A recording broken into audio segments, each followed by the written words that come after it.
Hi, I'm Zibby Owens, and you're listening to Moms Don't Have Time to Read Books. This 30-minute podcast features a new author interviewed by me every single day, 365 days a year, for about 30 minutes. I am also the publisher for Zibby Books, which publishes 12 books a year in fiction and memoir. Our books are already out now. You can check it out on zibbybooks.com. And we have a magazine called Zibby Mag, where we have lots of wonderful essays and lifestyle features. That's at zibbymag.com. We have classes at zibbyclasses.com. And I recently opened a bookstore in LA called Zibby's Bookshop at 1113 Montana Avenue at 11th Street in Santa Monica. I hope that you are able to enjoy some of our other offerings. But this here podcast is the basis of all of it and started in 2018. And no matter what I do, this is basically my favorite thing. Enjoy.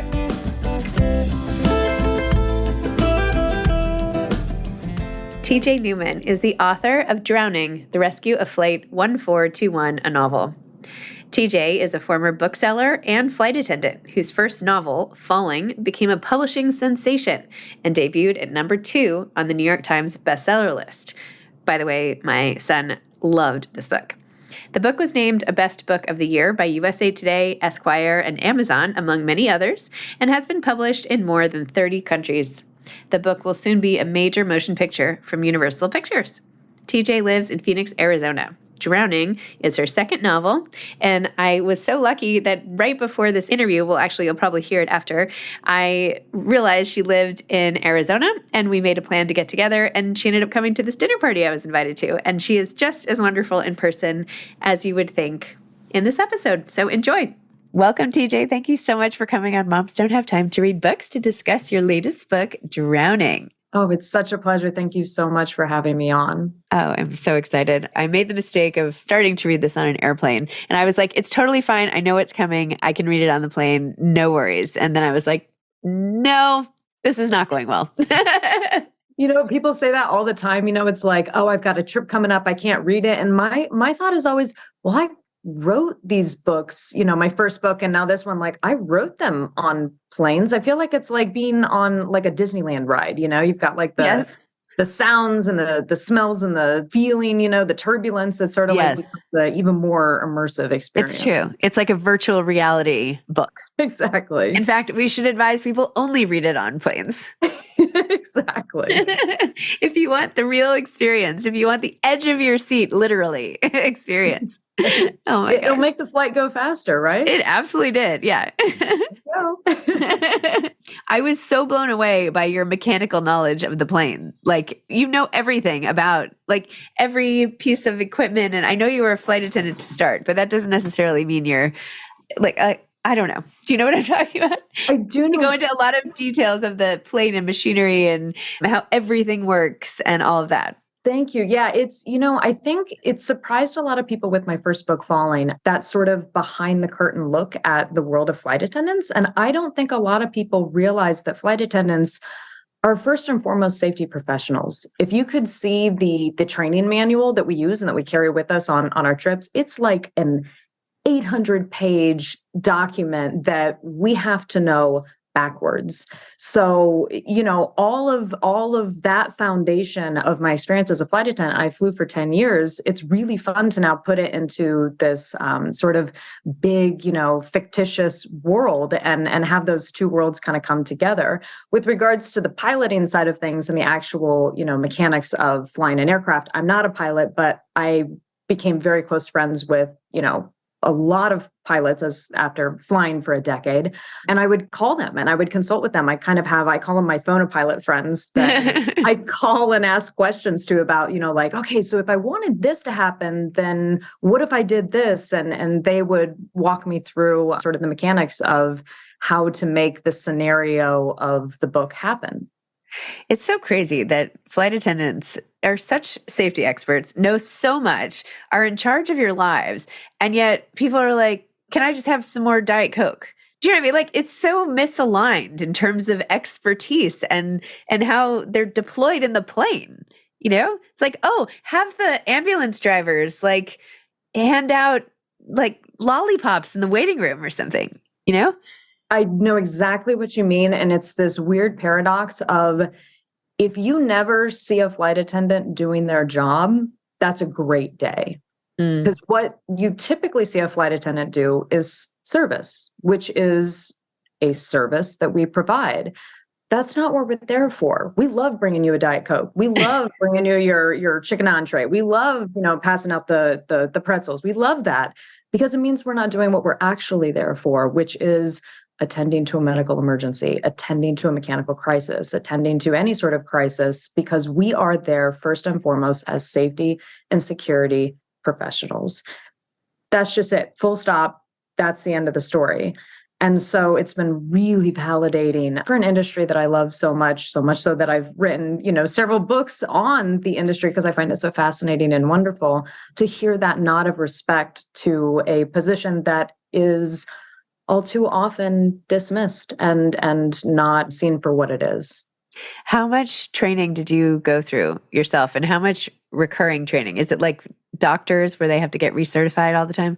Yep. We go through initial training, and each airline has their own sort of parameters with which they do it. The airline that I started with, which was Virgin America, we did a 6-week training course in which you're there every single day, all day long. There is, practical physical testing. There is written testing. And if you get below, I believe it's 90% on a test, you have to retake the test at the next morning. And if you don't retake at 100%, you're kicked out of class. Wow. The standards with which you are held are exceptionally high.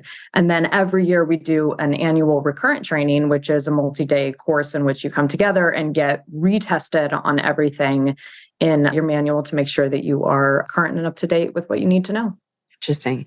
Well, it shows in your character, Molly, who you say she's learned this so many times that it became totally automatic. So when the crisis happened, she could say like, go this way or go to the store and do this. And she didn't even have to think about it.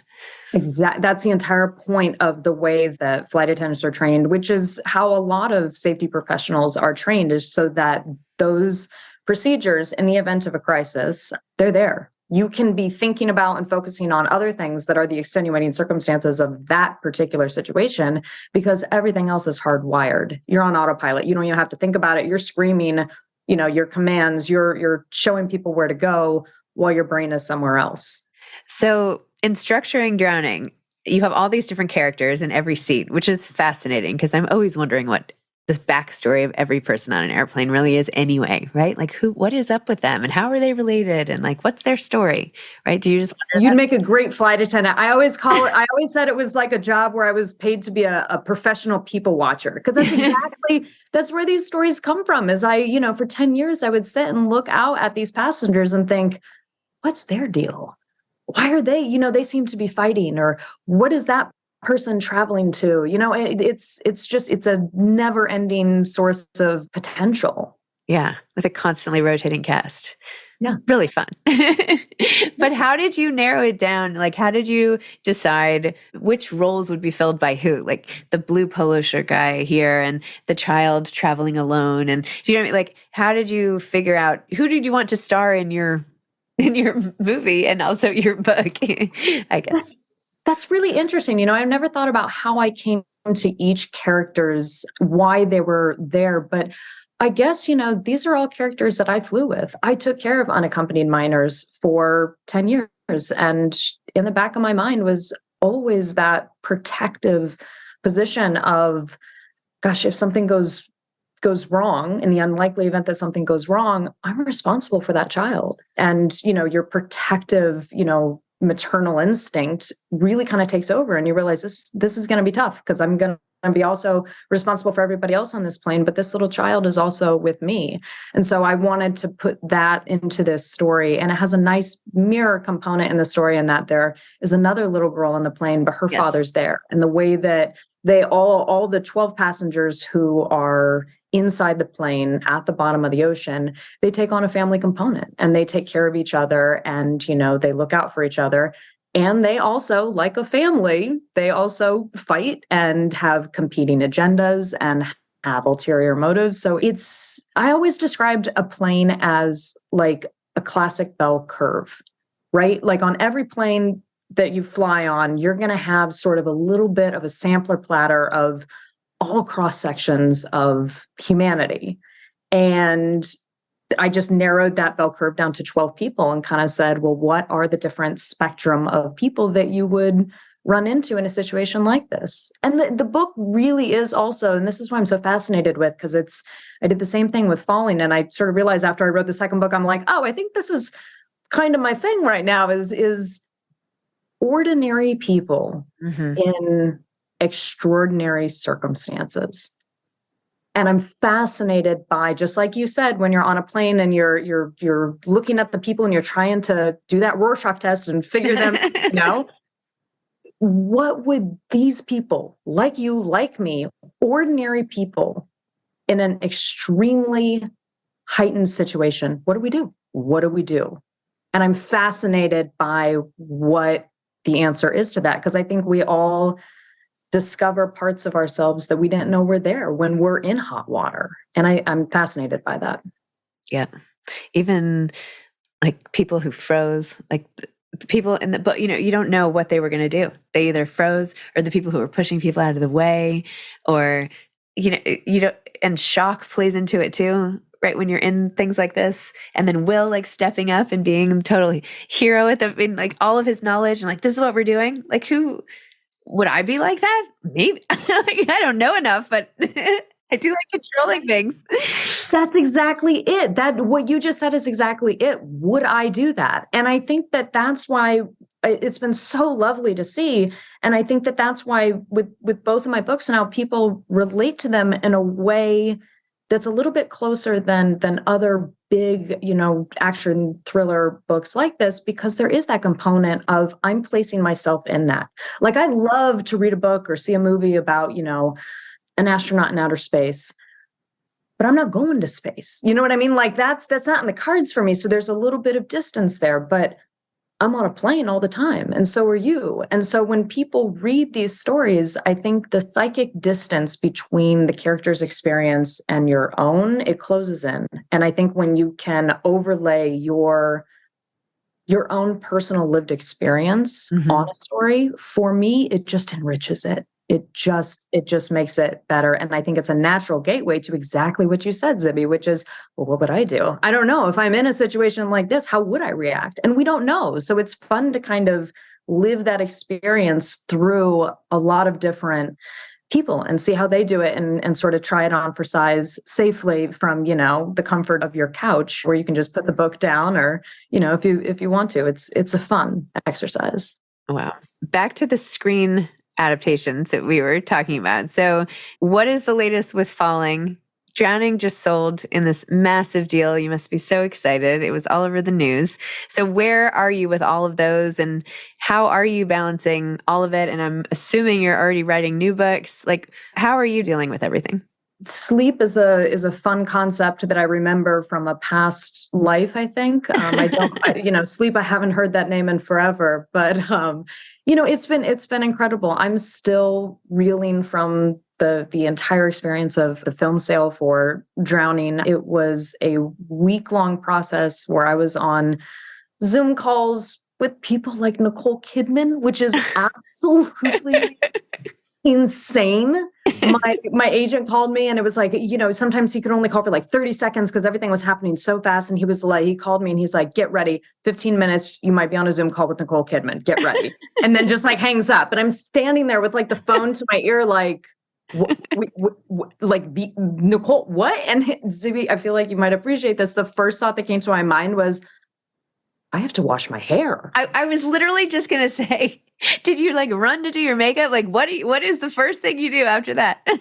Exactly. I was like, women and their hair, we've all got, there's a schedule, there's stuff. And it wasn't, a day in my schedule that I would have wanted to have met Nicole Kidman. So that was, I've got 15 minutes. And the first thing on my mind is I've got to wash my hair. That just shows you how out of body the entire experience was. And for the record, she was the loveliest, most genuine, most sincere, down to earth, really smart, she was very, very cool. But yeah, it's like, I'm still reeling from that. The fact that both of my books have been optioned for film is just, beyond a dream come true. Cause like, I definitely never even dreamed that big. Like it's just, I truly don't know how to wrap my mind around it. It's crazy. And following my first book, I'm also adapting. I'm writing the screenplay, which has been a wildly big learning experience. It has been the most fascinating and interesting process to learn a different language. It really is. Writing a screenplay really is learning a different language. Because you've got, in a book, you've got 10 pages to tell a scene, and in a script, you've got one. So it's the art of compression, right? How do you take a story that took 10 pages to say what you meant to say and get every single thing across in one? And it's a high wire act, and it is extremely difficult. And I'm really interested to see how it's also affecting my fiction writing, my novels. And it has, because it really forces you to hone in on, well, what's the story? Mm-hmm. If I don't have the luxury of all those words, what am I actually trying to say? If I only have so many words to say it, I better know exactly what it is that I'm trying to say. And it's really helped my novel writing process. It's so interesting. We did this retreat in Charleston last weekend, and Mary Alice Monroe, who's this beautiful, like, descriptive Southern writer, who does a lot of environmental writing. She was saying how when she reads a book that has too much dialogue, she'll say, "Oh, this is not a book. This is a screenplay." Oh, interesting. I know. So people come at it from all different ways. She's like, "I love the description. I feel like that's what makes the novel."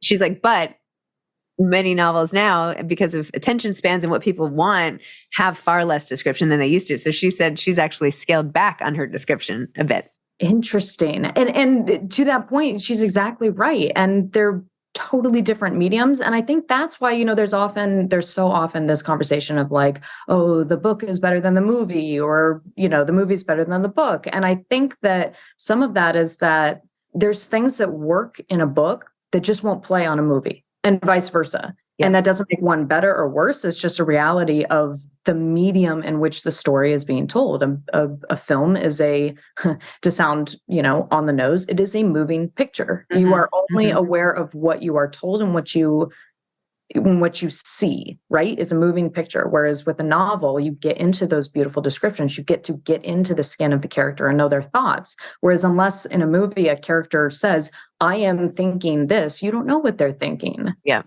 And so they're just totally different mediums, both of which are just fascinating to me, the different ways there are to tell the same story. And that's what was so cool about that whole process with the film sale, was I got pitched by these incredible filmmakers of what their vision for what this story for Drowning could be as a movie. And this is a story that I know intimately, that I've spent so much time with. I know it, backwards and forwards. And here are these brilliant creative minds saying, "Yeah, but have you thought of it like this?" And it was just like, no, I didn't. And it's really good. That's really good. That's why you are, in the position that you're in. It's fascinating to see all the different creative approaches to a story. It's so funny. I'm imagining it like an old-fashioned like ad agency pitch where they come in and like give you the sample ads. Like, here's Drowning this way. Here's Drowning that way. Try it on this whiteboard, or I don't know.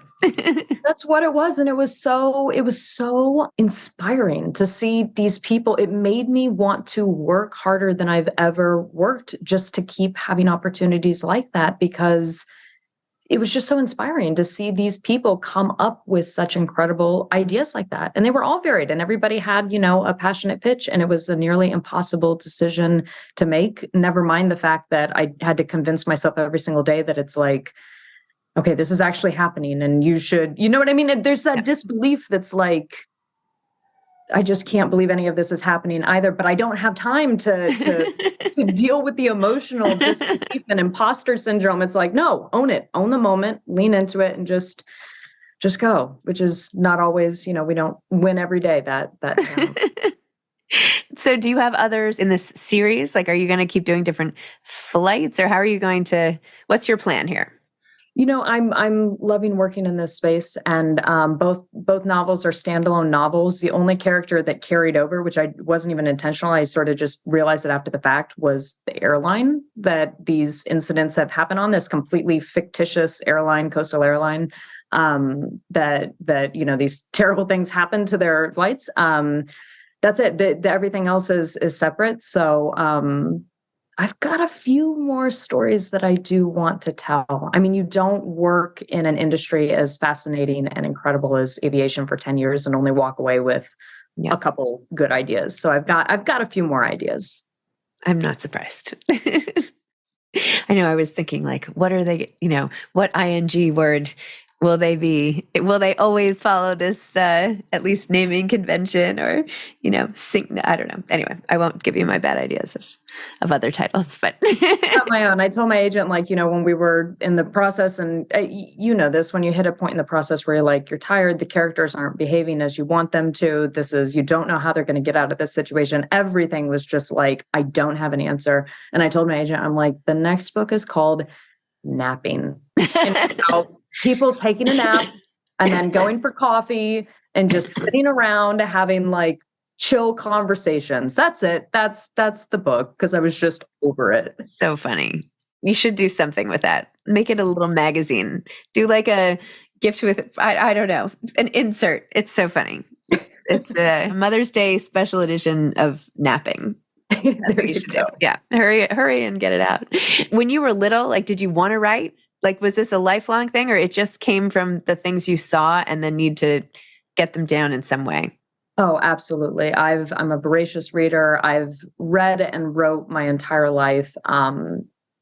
My first creative dream that I pursued was to be an actress. I got a degree in musical theater, and then I moved to New York and did my best at becoming a Broadway star. And considering that we are not having a conversation about my next, big role, you can guess how well that attempt went. It was nothing but failure, nonstop failure. I'm sorry. Hey, that's showbiz, baby. It was hard. It was really hard. And I ended up leaving and moving back home to Phoenix, and I moved in with my parents. And I'm now, at that point doing the mid-20s, living in their childhood bedroom with a degree in musical theater, who was just told by everyone in musical theater that you're not good enough. What do I do now? And it was at that point that I got a job at Changing Hands bookstore, an indie bookstore up the street from my parents' house. And I would not be here right now if I had not had that experience as a bookseller at Changing Hands. It saved me creatively, and it saved my future, because it was the first time after that I let myself dream again and let myself say, you are a creative person. You will always be a creative person. This is an outlet for you to do that. And so I started writing again, because I'd kind of put it down when I was in New York pursuing theater, and it let me be creative on my own terms. Nobody knew I was writing. Nobody knew I was dreaming of being a published writer. I used to, when I was shelving books by an author with my last name, Newman, I used to take my thumb and cover their first name as I shelved it. And I would pretend that it was my book. But I didn't tell anybody this. I didn't tell nobody knew, because I'd already done the public, I'm following my dreams and I'm going to do something incredible. And I fell flat on my face, and I was hurt. And so I was licking my wounds. And so I privately began to dream, and my time at the bookstore let me do that. And I'm forever grateful for that. And I wouldn't be here without it. And I left the bookstore to be a flight attendant. My mom was a flight attendant. My sister was a flight attendant. We call it the family business. So when the opportunity came up, I knew I had to take it. So I left, and I became a flight attendant. And I'm so glad I did, because it was at work on a flight that I had the idea for Falling. And I started writing that book by hand in the forward galley, on red eyes while my passengers slept. And somehow that turned into a #2 on the New York Times bestseller list. And now my second book, Drowning, is coming out at the end of May, and 2 movie deals. And none of it happens without a long path of failure. And that time in the bookstore that let me dream again and let me find what my path truly was. That's amazing. And now you could sing and dance your way through one of these films. There you go. Give yourself a starring role, Never know. You can change things up a little bit. Drowning the musical, in the circumstances the passengers are in, I'm not sure, starting a full-blown stage musical would have helped the situation, but, nothing like jazz hands. You never know. Exactly. Exactly. All your dreams in one. Oh my gosh. Well, do you have any advice for aspiring authors? I know that was sort of advice already in terms of not giving up your dreams and sort of pursuing opportunities in life, because life often gives more material to write about, or processing failure. But even from the writing itself, like, you could have been writing and it could have been not good. Do you know what I mean? Like, how do you make sure what you're writing is actually good and riveting and attention grabbing and all the things that you do so well? I think you start by writing things that are bad and not attention grabbing and not good. And then you just work on them until they are. You start with a good idea and you just persist. I really do think if I can give any advice to any aspiring writer, it's that keep going. It's going to be bad. It's going to be hard. Look, Falling was rejected by 41 agents. I didn't get anybody to even take a look at this book in a serious way until my 42nd agent submission. I know that you have that legacy too yeah, you're nodding. You're nodding because you're like, yeah, I've been there. I get that. And I love too, what I love about your story and my story too, is that model, that example of who says not you, why not you? Why can't it be you? And I feel like, especially as women, we get into our own minds too much and we say like, oh, I hadn't done it by the time I was, 25, because that's what everybody likes to tell you, the hot, the new 25 under 25. And it's like, oh, I passed that, so therefore I can't do it. And I don't have a degree in this, or I don't have the right connections, or I don't have this, or I don't have that. And we believe these narratives and we shouldn't.